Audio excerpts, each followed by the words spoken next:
yeah, ang dami kong sakit. And then, for almost 2 years na kasi ako change of lifestyle.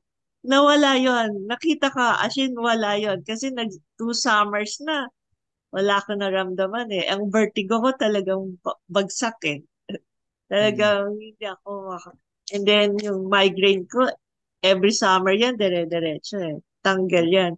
And then, inflammation, because, di ba, no sugar ka. Low carb and no sugar.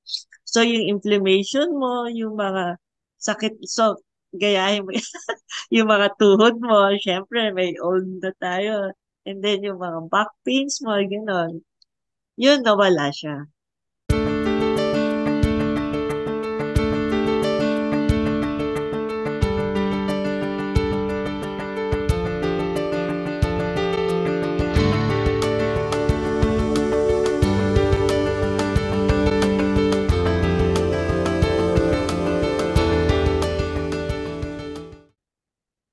Magandang gabi sa inyong lahat. Ako po ang Dino Santos, yung host niyo para sa 4H, ang tinatawag nating Happiness, Health, Hope, at saka Humor. Ngayong gabi, meron tayong naimbita na isang taong maraming napagdaanan pero nalampasan niya yung pinaka common nating struggle na tinatawag na diabetes. So, bigyan natin ng palakpakan si Tess Abraham na magpapakilala sa kanyang sarili. Tess?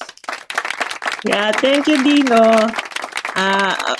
I'm Tess Abraham, an event organizer and fashion stylist. I'm all 62 years old. Matured women, as you say. Oh, pero mukhang bata ka pa rin. I mean, I'm 63, just 1 year older, but most of my hair. Because I take care of myself. Wonderful. So maybe let's start with because looking at you now, one wouldn't think that you struggled with diabetes na nagkaroon ka ng problema dyan, no? Kasi ah, nung nakita kita nung isang araw, sabi ko parang teenager to ah. Paano yun na nagawa yun? So siguro simulan muna natin sa Yeah, was there a from the time start. na things were so bad na talagang nag-struggle ka? What was life like for you as you approach yung papunta ka sa diabetes? What was Yeah. that? Before kasi my life, high carbs ako. I love pasta. I love all kinds of carbohydrates. Hmm. And then, actually, my weight naman is, and my body, proportion naman. But lately, before I was diagnosed, naging 130 pounds ako. And Wow. then my waistline is 34 na before is mga 30, 31 lang gano'n. So Hmm. sabi ko, oops, parang mabigat na ako. And Hmm. then I took up the lipid profile. Then I Okay. was diagnosed last February for parang type 2 diabetes. Wow. So, syempre nagulat. Oh my God, doc, doc. Actually, ang doctor ko, yung cardio, sabi niya, Tess, anong sakit ang ayaw ko? Sabi ko, doc, ayoko po ng diabetes kasi ayoko ng dialysis, complication, heart disease, di ba, liver, kidney problems, ganito. Sabi niya, congratulations! Yan ang sakit mo ngayon eh. Sabi ko, Buti naman, may sense of humor din yung doktor mo, ano? ako yun, sabi niya, and then sabi niya, ulitin mo yung lipid profile. And then, because yung weight ko daw, and then your body parang hindi naman. Sabi ko, doc, and then sabi niya, oh, eto ang statins and fibrates for kasi lipid profile ko and sugar up eh, talagang mataas. And Hmm. then, experience ko na yung signs of diabetes.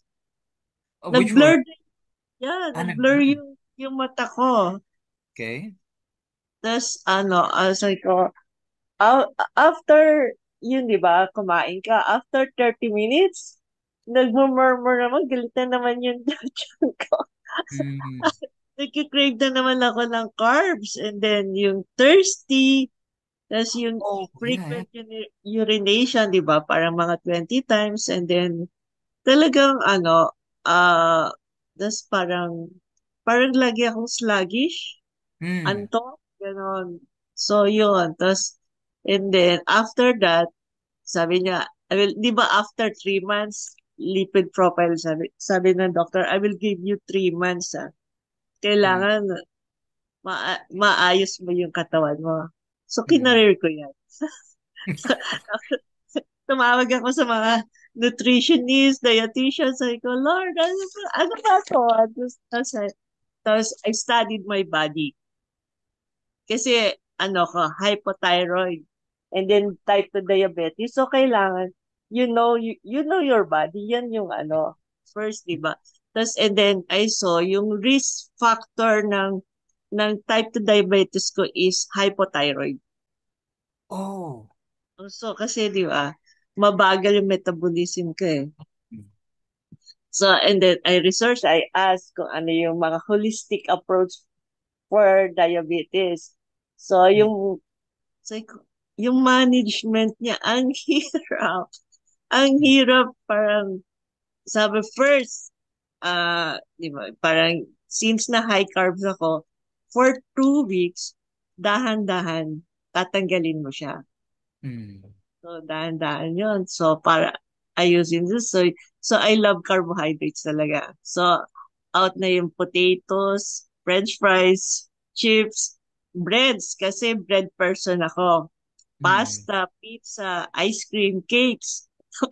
Parang, hot dogs, processed food, tocino, my favorite longganisa. Like, iced tea. Like, pwede yung patay mo na lang. Parang, noodles kasi I love noodles eh, di ba? Parang, and then, also, blood pressure ko is umaabot na ako na 195/95, Mm. which is too Okay. high, So, di ba? So, oh. sabi ko, I love salty foods din. Ako, sabi ko, Mm. grabe, kawawa. Oh. Parang, so I research nga, tapos, anong foods ang need ko kainin, and then for diabetes and hypothyroid, so dapat balance siya. Mm. So, tsaka yung mga inexpensive, tsaka Mm. available sa market natin, kasi since nasa Philippines tayo. So, yung technique to how matagal siya, so, yung cruciferous vegetables, which is yung mga uh, cauliflower, broccoli, cabbage, mustasa, pechay. Mm. Yan, out yan kasi I have high thyroid. Pero number one yan na dapat kainin sa diabetes. So, I use yung okra water. So, and then I use low carb ako, and then low carb, no sugar, IF, intermittent fasting, uh 7 to 8 hours sleep, no stress, and walking, exercise. Diba? Ang hirap yung mental health ko. Ang hirap talaga, ang hirap. I-career mo siya. So nag-focus ako, discipline, and then 'di ba, I talk to some dietitian, nutritionist, 'di ba? Hindi sila pare-pareho. Tas I cook my food. Iba Mm. kasi sa brother ko eh. So I cook my food, may portioning ako. So parang yung self-control din. Kasi once na nasa labas ka, wala namang for diabetes yung mga food din, 'di ba? Correct. Fast food. 'Di ba? Yung mga processed foods. And then the oil they use, di ba parang ano yun eh, hindi yun pwede kasi I use coconut oil, and the salad, olive oil. So, Oh. yun, up to now. And then exercise 6 days a week. Mm. And then cheat day. So I Mm. always like na mga 1 week na akong cheat days. Pero nako-control mo na. Control na yung sugar ko. So tinanggal na ng doctor yung meds ko. Mm. Oh, you mean like metformin, HCl, tinanggal niya na. Um, Oo, and if talaga. and if Yeah, your triglycerides have normalized, yung mga phenofibrates tinanggal na rin niya. yeah, yeah. Oo. Yung cholesterol mo, Triglycerides naman kasi is kailangan mo lang ng active, iba, change lifestyle lang talaga.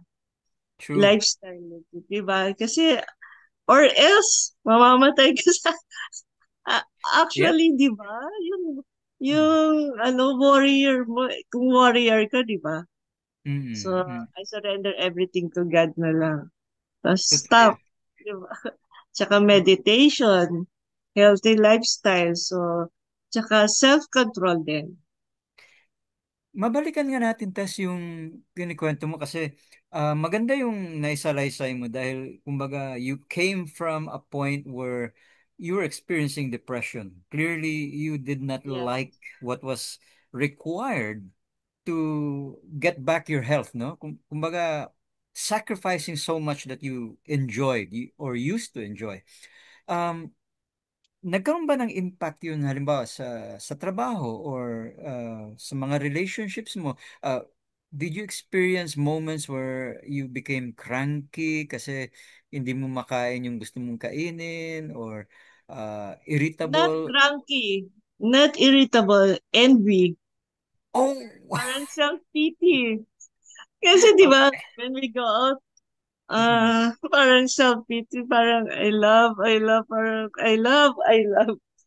Parang mm. nakokontrol ko yung, parang na self-pity, naawa ko sa sarili ko. I kind of understand what you're saying because we can't avoid it. There are certain places na pag pumunta ka, halimbawa, Starbucks, no? The moment the door opens and you smell the aroma of the coffee, you're drawn to it. Or you walk past Shakey's and then pag bumukas yung Yeah, pinto ngayon, and then I love milk tea. oh, Di ba? ako yung And mga then milk. my doctor said, oh, learn to drink black coffee. What? Mm. Yeah, I learned to drink black coffee as Pwede well. sabi, pwede mo cappuccino na. Black coffee nga. Kulit nito. So, sabihin natin, you saw a cardiologist probably, Yeah, yan yung uh, first. a dietitian, and then an Nutrition. endocrinologist because of your thyroid. Yeah.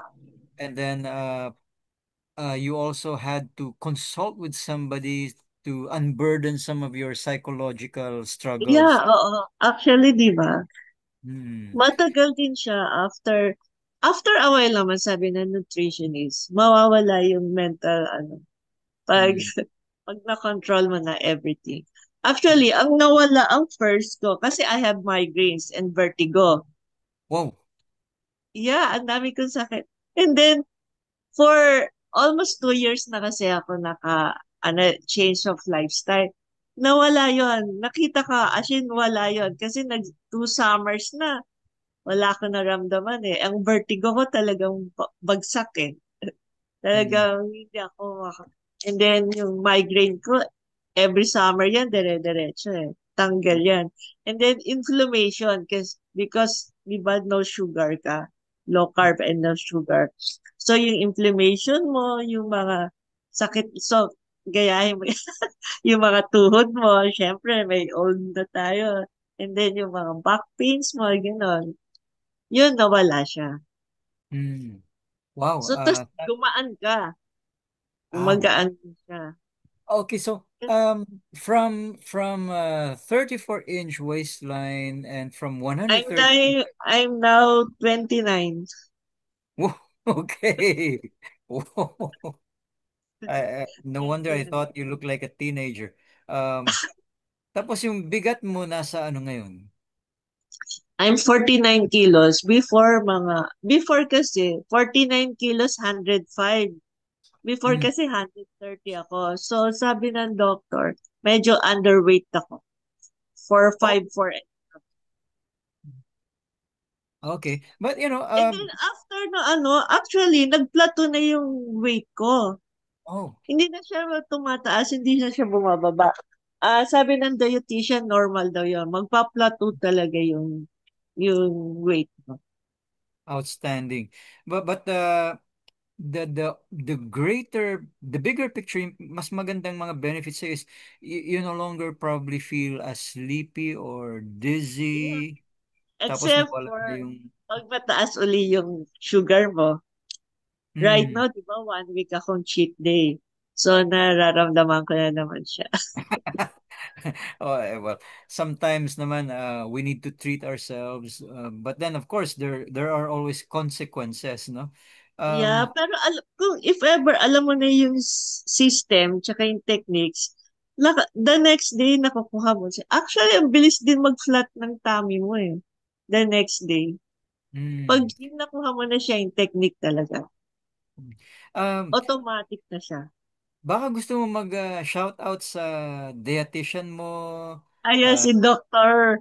Iris Rabe, parang yun. Tapos sila, Dr. Kilaman Laro, tsaka si Dr. Magaling din yan si Dr. Gary C. oh, Yan. where would people be able to find their clinics kung sakali?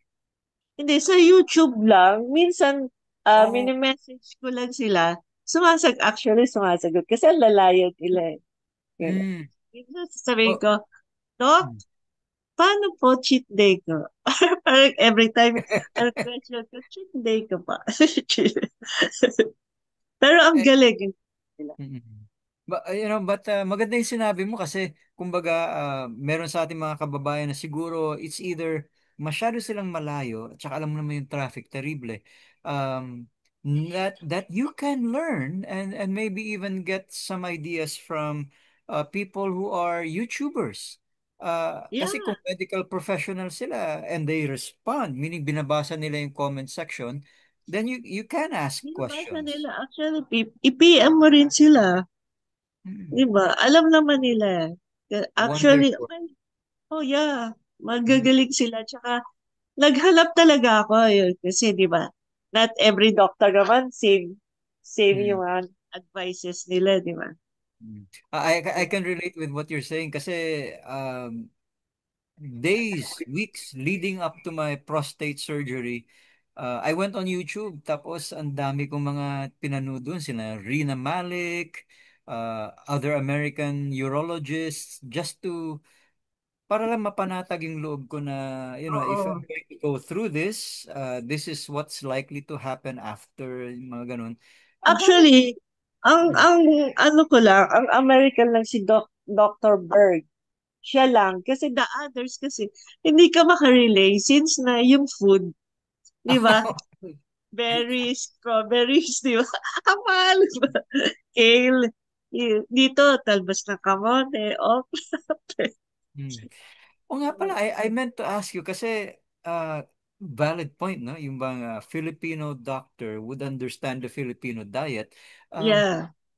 ano ang sinabi ng dietitian mo tungkol sa mga binibenta ngayon na nakikita nating sugar-free bread? Kasi in the end, it's still bread, only without the sugar. I mean, Oh, para sabi nila fake. fake daw yun. Oh, okay. You eat na lang kasi taga whole wheat bread. Whole wheat bread or sourdough. Since na Ayan, sourdough. sourdough naman. Yes. Yeah. Yes. Kasi sa Mm-mm. state, Ezekiel bread. Wala naman dito yan, di ba? Here, Mm. sourdough. And then sourdough is expensive. Yes, it is. Pero senior na tayo, may discount tayo eh. Ah, pero yung whole wheat bread, yon effective na yon. And then what I eat in a day, my breakfast is 2 eggs. Nag-start ako nung na-diagnose ako, 2 eggs, any kinds of, hard-boiled egg, fried egg, scrambled egg, poached egg, gano'n.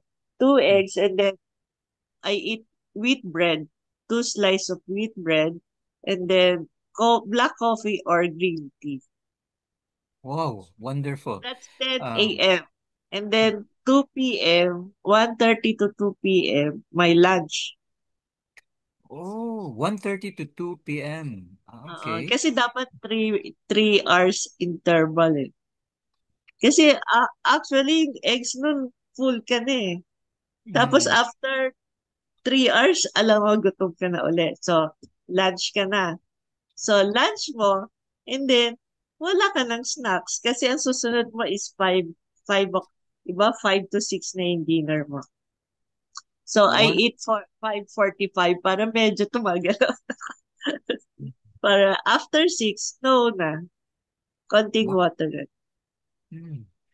Ah, Da, medyo na speechless ako doon kasi I'm I'm trying to wrap my mind around a person like you who's able to actually have the discipline to go through that kind of diet, which sounds to me like not only is it carb free, pero para bang calorie count is also manageable kasi Yeah.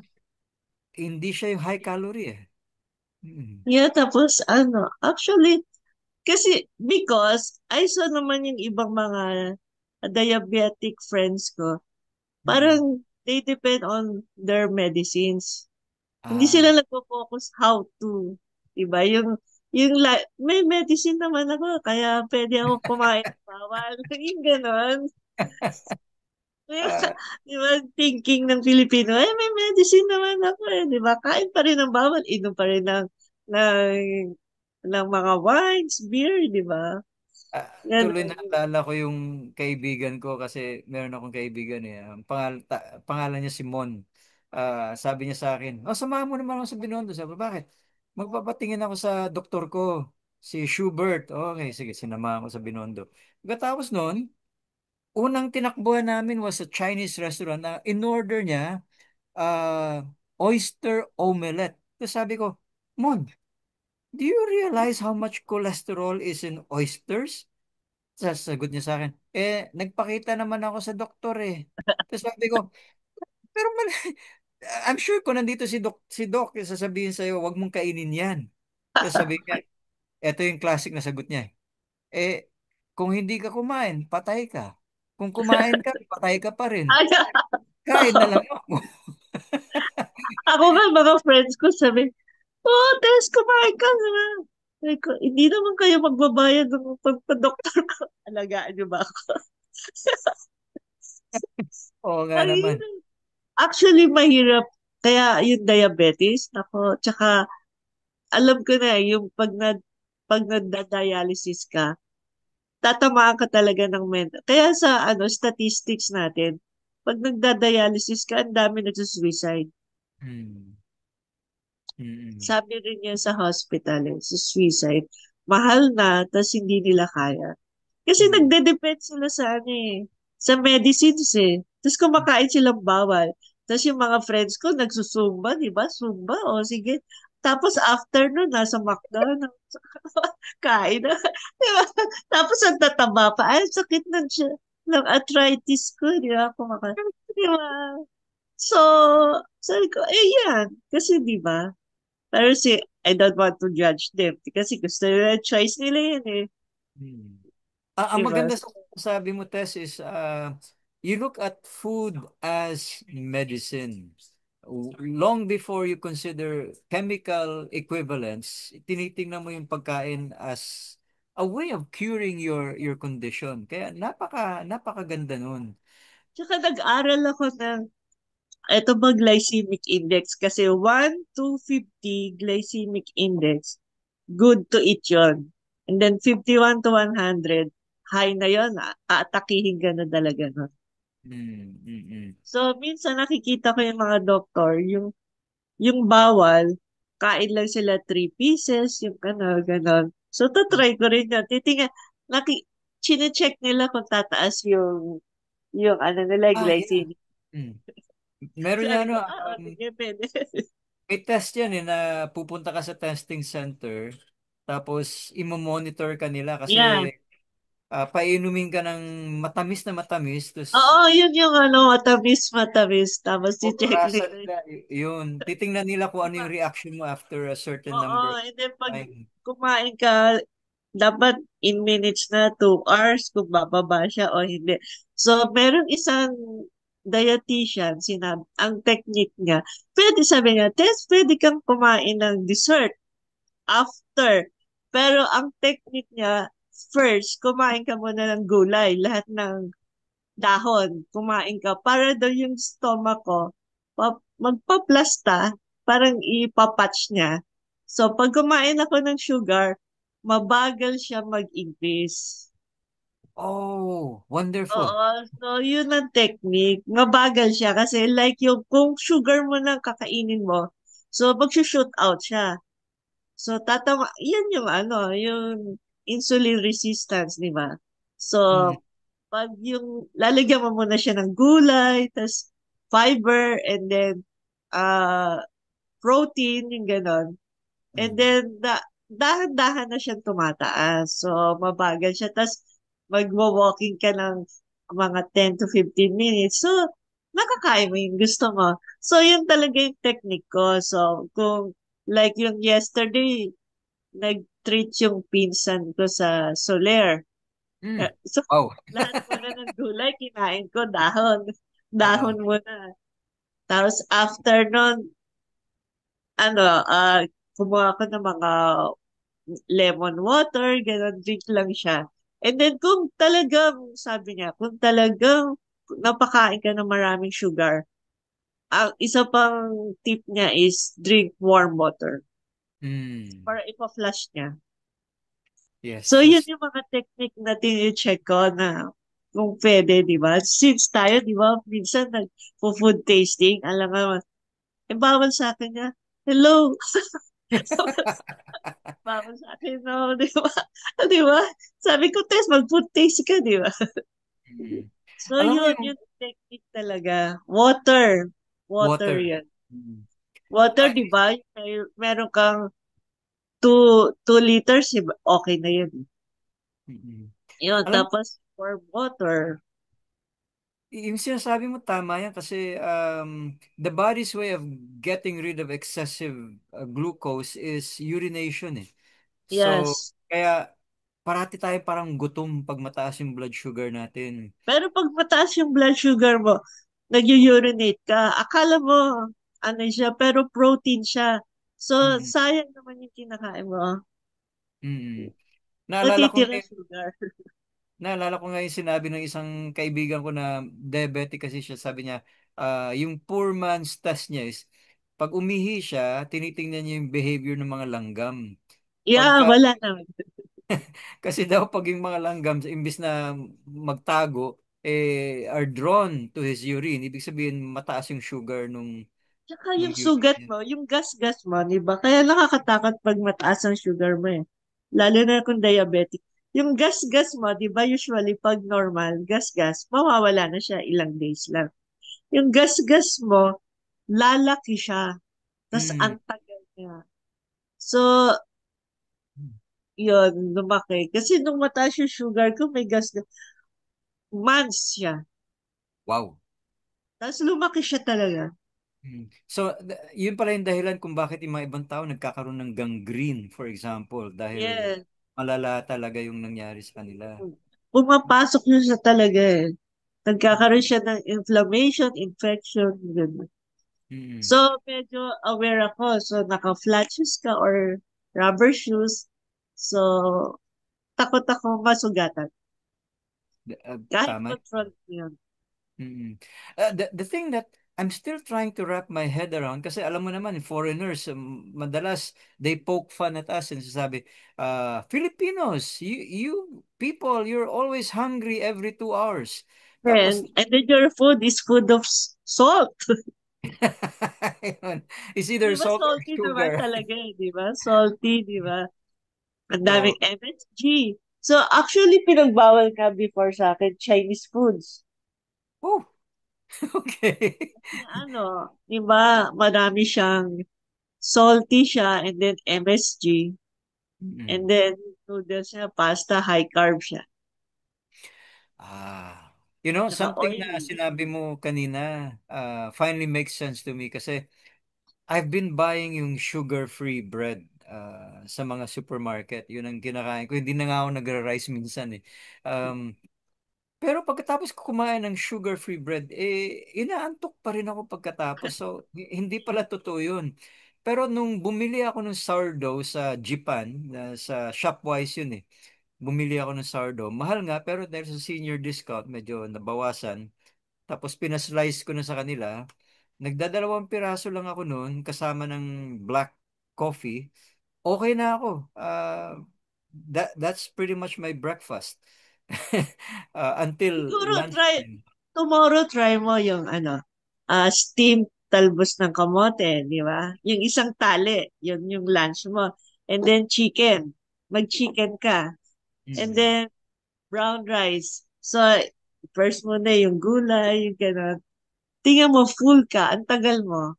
Ang tagal mong full. Wow, That's okay. water. Try mo lang siya kasi yun talaga yung complete meal. Mm. Pag mataas yung cucumber. Mm. Alam mo, ang magandang take home ko sa napag-usapan natin ngayon is apart from my cardiologist that I see regularly, I really do need to make an appointment with a competent dietitian. Kasi if that person can map out what I should eat in a week, and if that person can plot out what I should eat in a month, um, then food becomes my medicine. So kasi nga tumataas lang naman yung cholesterol natin because we eat foods that are high Pero in sa bad age na rin. cholesterol. At saka sa age natin. Oo. Mm. Mm. Tapos try mo rin. Ako, yung mga first 3 months ko, gano'n. Nag-journal ako ng food. Food journal. So parang may diary ka. Oo, Oh. wala lang. Kasi parang kasi nakokontrol mo yung mind mo. Tapos focus ka dun sa health mo. Kasi ano bang goal mo? Kasi Mm. parang tinanong sa akin, ano bang goal mo? Weight loss? Yung health mo? Or ang dami kasi. Sabi ko Mm. yung health kasi diabetic ako. Kasi yung Mm. iba, nag-IF, yung ganon. Kasi weight loss. Kasi papayat ka talaga. So, anong goal mo? So, yun ang tanong sa akin. Anong goal mo? Ano bang goal mo? Mm. Mawala yung sakit mo sa vertigo, sa yung mga inflammation, yung ganon. Kung hindi Mm. ka naman diabetic. Mm. So kumbaga, kailangan resolute ka sa mga targets mo. In other words, maliwanag kung ano yung hinahabol Oo, mo. maliwanag ko ano yung goal mo talaga. Para Ah, alam nila, alam mo rin, di ba? mm. Meron ka ba mga ginagamit na metrics in relation sa kung ano yung mga kinakain mo? Like for example, base sa weight mo, sa height, uh, Actually, 1,200 calories per day. per day. Pero minsan, di ba, calorie deficit? Kasi minsan, wala naman lang kumakain eh. Siyempre, calorie deficit a day. Di ba? Mm. Tapos, and then calorie deficit, kulang ako, 1,000 calories lang nakain ko. Mag exercise pa ako. Oh boy. Exercise ko. Eh, 400. Less 400 pa. So, bilis mo rin pumayat. Hmm. Pero ang, ang, Diba? ang ang side effect na maganda naman nun is your body not having enough calories will start using up the fat cells. In other words, yung stored fat mo, doon niya kinukuha ngayon. Kaya Mm. lumiliit yung bewang mo. Lumiliit yung bewang mo, di ba? So, pag nasa house ka, kaya mo yan. Pero pag nasa labas ka, hindi mo kaya yan. Ang Sure daming ko. tukso eh. 100%. Anong kakainin mo? Ako, now and then, comfort food ko is McDonald's. So, after ko, nagugutom ako. Ikot ako ng ikot. Ano ba yung ano? Nasa mind ko yung gano'n. Tapos, wala. At the end of, uwi na lang ako dito. Hmm. Um, did your dietitian or your research say anything about oatmeal? I mean, okay yung oatmeal. I mean, No, without sugar, ha? oatmeal, diabetic oatmeal, hindi. Hindi No. pwede. Oo. Okay. Kasi I know oatmeal is for bringing For down. cholesterol. Di ba? Pero, Kung cholesterol, okay siya. Pero mataas yung uric acid niya. oh, oh nga kasi it comes from beans or Di ba? wheat. Yun. So, Yung ano. Siguro, sabi pwede once in a while, pero pag diabetic, no. No. Mm, mm, Dati, mm. pag diabetic ka, yung mga first month mo, ano magkikito ka keto diet. Oh, Parang toxic. Nag-try ako ng keto diet. Talaga LBM ko. Talaga, mm, ang sakit. Hindi maganda sa akin. mm. Tapos yung carnivore, yung panay karne, chicharon, ang saya ko, yung kakainin mo. Kaya parang nanlatalta ka rin eh. Yun yung mga diets di ba? Pwede yun sa diabetic eh. So, ang ginawa ko, 1 month, tapos nung nakuha ko na, ina-out mo na sabi ng doctor ngayon, pwede na daw ako mag-Mediterranean diet. Oh, Sabi ko, okay. ayoko pang mayaman niya. Yeah. Oh, Pang mayaman niya, ayun yung may wine, di ba, may fruits, di ba? mm. At So, saka ano, ang deep sea number fish. one, yan. Yung fish kasi, chicken, fish, pwede naman kainin lahat eh. Yung the way you cook lang, use coconut oil kasi kahit mahal yun. Mm. Coconut, mag-coconut oil ka na. So kami ni Con, sabi ko coconut oil lang talaga. Wow. Tapos, Mm. ah, ako kasi is hypothyroid. So out yung mga tofu. Yung soya kasi, mga toyo, bawal sa akin. Oh my goodness. Favorite Okay. ko yung tofu, di ba? Favorite ko yung taho. Mm. Okay. Yung toyo, konti lang talaga. So pag Mm. adobo, konti lang yung ano. Tsaka chine-check ko kung ilang grams na yung toyo na kain ko a week, Wow. ganun. Kasi toyo, kasi sayang yung meds ko na iniinom. Binablock niya. Ah, oh, parang ano yan, para bang if you take cholesterol lowering medication like a statin, you cannot take it and drink Yes. red wine kasi Oo, oo. contraindicated eh. Mm. Or Tapos kumain ka meron ng din dukha. akong mga vitamins, supplements, fish oil. Oh, yung mga omega-3.